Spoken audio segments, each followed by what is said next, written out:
आपल्यासोबत बोलण्यासाठी राष्ट्रवादीचे फायर ब्रँड नेते अमोल मुटकरी आहे. सर काय सांगाल, दादांचं जे आजारपण होतं राजकीय आजारपण असल्याची टीका होत आहे. कसलं राजकीय आजारपण, फिजिकल आजारपण होतं, शारीरिक आजारपण होतं.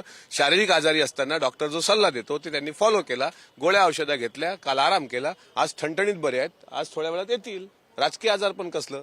हे राजकीय आजारपण हा शब्द जो आणला ना त्याला शोधलं पाहिजे, पुरस्कार दिला पाहिजे त्याला, पद्मविभूषण सारखा. कोणी आणला राजकीय आजारपण शब्द? असं काय नसतं हो, कोणी सांगितलं? उद्याला संघाचं बौद्धिक होणार आहे. अजित पवारांचे आमदार तिथे जाणार का? खास करून तुम्ही जाणार का? कशाला? मी कशाला जाऊ? माझा काय संबंध?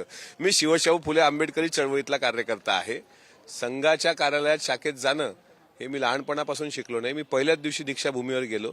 दरवर्षी मी दीक्षाभूमीवर जाऊन अभिवादन करत असतो, कारण ही बाबासाहेब आंबेडकरांच्या दीक्षेनं प्रेरित झालेली पावनभूमी आहे. संघाचे विचार संघाने माझ्यावर कधी लादले नाहीत आणि मी माझे विचार कधी संघावर लादले नाहीत. ज्याचा विचार योग्य त्या विचाराला तो जात असतो. मी माझा विचार जो आहे आंबेडकरी विचार, तो विचार जपण्याचं प्रामाणिकपणे काम करतो. संघाच्या बौद्धिकाची मला काही आवश्यकता नाही. संघाचे विचार एकूणच तुम्हाला पटत नाही असं समजायचं? तसंच समजा. ओके. दुसरा प्रश्न असा आहे साहेब की उद्याला बीडला महायुतीचं महाविकास आघाडीचं शिष्टमंडळ भेट देत आहे, काय सांगाल? प्रत्येकाने गेलं पाहिजे. ह्या दुर्घटना बीड असेल, परभणीमधले असतील, याचं कोणी समर्थन करत नाही. फक्त विरोधकांनी जाऊन तिथे राजकारण करण्याचा प्रयत्न करू नये.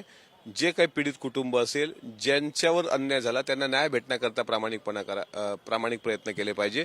सरकार जर कुठं कमी पडत असेल, सरकारला धारेवर धरलं पाहिजे, सरकारचे दोष दाखवून दिले पाहिजे. अशा प्रकारचं काहीतरी राजकारण करा. पण तिथं जायचं, आगीत तेल टाकायचं आणि नंतर मग आपली मिजाज मारायची, असं त्यांनी उसना अवसान आणू नये. ते जातात म्हणजे काय उपकार करतात असं नाही. माणूस म्हणून एखाद्या व्यक्तीच्या अशा निर्गुणपणे हत्या होत असतील त्याचा तीव्र शब्दात निषेध आहेच. पण अशा प्रकारे याही वातावरणात कोणी राजकारण करत असेल तर त्याचाही निषेध आहे. शशिकांत शिंदेंनी अजितदादाची भेट घेतली, काय सांगाल? खूप मोठं परिवर्तन होणार आहे येणाऱ्या काळामध्ये. कारण शशिकांत शिंदे साहेब उगाच काही भेटत नसतात.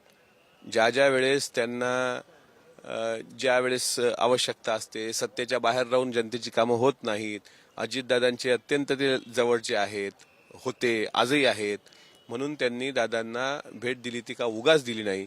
आणि मला तर आनंद होईल, शशिकांत शिंदे साहेबांसारखा असा एक मोठा नेता जर दादांची भेट घेत असेल तर अस्वस्थ डॉक्टर जितेंद्र आव्हाड होऊ शकतात, अस्वस्थ कर्जत जामखेडचा आमदार होऊ शकतो. शशिकांत शिंदेंचं वेलकम आहे. कॅमेरामॅन सतीश सह मी पंकज गादगे, पुढारी न्यूज, नागपूर.